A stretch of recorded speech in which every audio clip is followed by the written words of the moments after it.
What's good, guys? Your boy is finally back doing his awesome voiceovers, and today, after a long wait, I'll be dropping the guide to nuking in Ranked to Legendary. So without further ado, let's get it. Alright, so we're going to go ahead and start with the basics. For 8 to 10 kills, we're going to be focusing on playing however we want to play. We can use our playstyle to however we desire to play. So if you're necessarily an aggro player, maybe you want to run up and get 10 kills right in the enemy's face. It's all the power to you.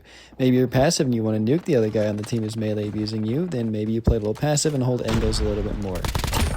So as you can see here, against the other team, there's an enemy who kept melee abusing me and camping in corners, and he's getting a bit of an ego, so obviously I wanted to do my thing and nuke him.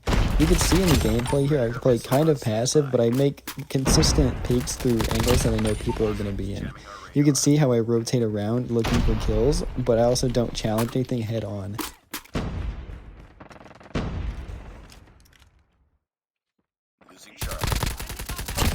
Now, this nuke felt particularly easy for me because a lot of the gunfights I took were not only at range with an LMG, but it really went along the principle that I'm not directly engaging in the gunfight. So I'm not rushing into the point playing OBJ, and I'm not rushing into their spawn trying to get the world's fastest nuke. I'm kind of sat back playing passive exactly how you expect a nuke specialist to play.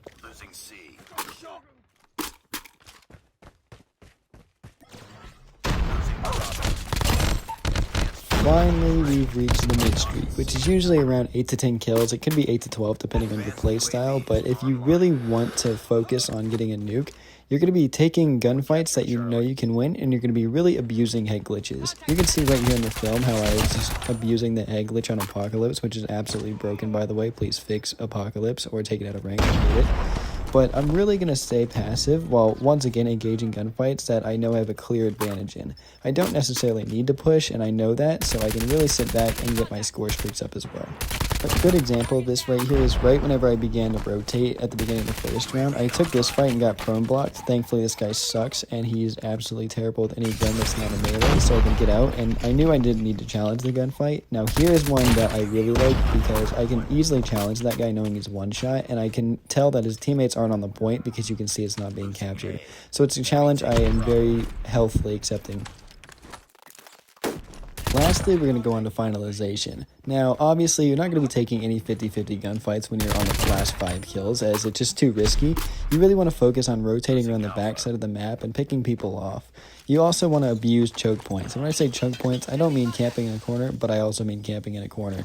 For example, on Nuketown, when you camp behind the bush, people often run out of the front of the house, expecting you to be in the house. So, obviously, I'm playing very passive in this example. You can tell I'm holding this head glitch once again, and I'm going to stay around this area because I know I have a complete uphill advantage. There's no reason for me to push out, and I know that very well. Alright, and right here, just like we said, we just sit back and pick off our last 2 kills to secure our nuke up against that toxic melee abuser. And nothing feels better than nuking somebody you absolutely f***ing hate. Anyways, this will bring us to our last point, my very favorite point. Make sure to absolutely rub it into the other team's face. For example, I type the quick chat thanks right here, and I really like to let my opponent know that I'm nuking them by typing womp womp bitch in the chat. We really need to assert our dominance as the alpha men and women in this community, so let's go ahead and be extra toxic to let them know that we are the superiors. Also, yes, I won this game, so it counts. Haha. Bye.